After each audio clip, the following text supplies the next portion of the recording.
We're still hours away from the final regular season game for the USPBL as we ride right into championship weekend. 4 teams competing for 1 title. In the number 4 seed, you got the Woolly Mammoths. They're going to face off against the Unicorns on Friday night. The winner of that will face the Diamond Hoppers on Saturday, and the winner of that game will face the Beavers come Sunday in the championship game. How important is that number 1 seed going into the playoffs?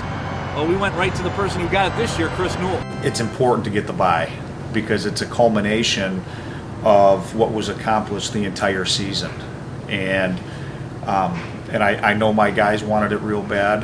They, there for a while, right at the end, we fell into a 4-game stretch where we struggled, and our guys showed up to practice every day with a smile on their face. They were very loose, joking with each other, messing around with each other, and it's one of those things where, obviously I never panicked, but I kept going back. Man, it's hard. It's hard to win a game. Like, when are we going to get off this little, bad little train ride that we're on right now? And my guys did it themselves, and so now we're here.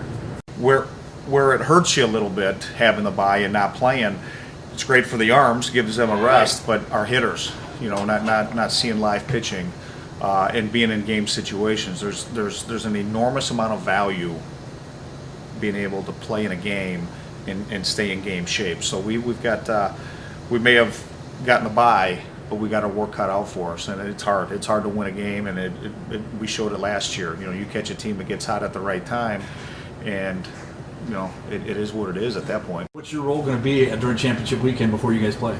Well, of course I'm a fan. I'm a fan of the league. I'm a fan of Shane McCaddy, and I'm a fan of Jim Essian. Those are 2 wonderful guys and great managers who are in it for the right reasons, without a doubt. The Mammoths are very scary, and I want to make that very clear. They're very scary. They've got a lot of talented, raw but talented kids or guys, I should say. And it's when we get down to this point of the season, it's not the most talented team. It's that's going to win it. It's the team who's clicking on all cylinders, and they've got several guys who are pros, and the younger guys are this close to cracking through. So as Chris, the Beavers, and all the teams competing in the playoffs march towards the finish line, I wanted to find out how Season 2 went. So here's Justin Oran Dome, the Executive Director of Baseball Operations. How do you feel the season's went so far? I feel like the season's gone excellent. We still had 5 players get signed, which I think is still a good, remarkable achievement. And we have several other players that will probably get signed as we head into the off-season. The signing period right now is kind of in this kind of freeze type period right now, but after our season's over and minor league baseball seasons are over, they're going to start holding more tryout camps and getting players ready for next spring training, and we have some players identified could kind of fit that mold.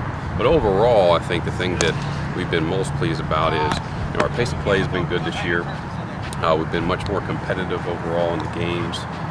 So from a pure competition standpoint, I think that the overall league and the caliber of players are really growing. So I've been very pleased with that. Different hat for you this year. That last year you come in, the guy who was with the face behind the DVS system. Was there any surprises? What did you learn, and what was that transition like for you? Well, it's definitely been a balance of time for sure. Trying to make sure that from the DVS side that we're putting the same process that we had in place last year, and making sure we give players ample time to improve. So we had to kind of change a little bit about training in more of group formats and less of individual specific. But I think that we've learned that in order to do more group-based stuff, this is how we can do it. You gonna make a prediction? Every team has kind of the starting pitching that kind of get them there. But if you look around, you look at the standings, plus how the game's been going the last 2 weeks, and everyone's kind of close in terms of level of play. I know the Mammoths, their bats are kind of slowly coming around, but all you need to happen is one weekend. So it's I think it's going to be exciting. We got the managers already talking about kind of the pitching matchups of how they're going to go into the last weekend, which is exciting. And you got guys battling for all these awards at the end of the year, so it's all going to come together on that championship weekend. The Diamond Hoppers, the Woolly Mammoths, the Unicorns, the Beavers. Who will it be? You got to find out. Championship weekend this weekend at Jimmy John's Field. If you can't make it, look for my new vlog next week, which will highlight the sights, sounds, and results from championship weekend. Thanks for watching this video. Until next time. Coming to the ballpark and being in the clubhouse, a big league clubhouse, that we have, and being a part of this environment, you know, it's made possible because of the fans. I mean, the fans have embraced what this product is, and the game is different when you're playing in front of 3,500 fans a night versus 0 fans. Yes, the game is still the game, but you know, in year 2, what has been accomplished with the amount of players that have been picked up by MLB clubs, and just the consistency of the fan base, and then the growth of the fan base. After the second year, it's pretty remarkable.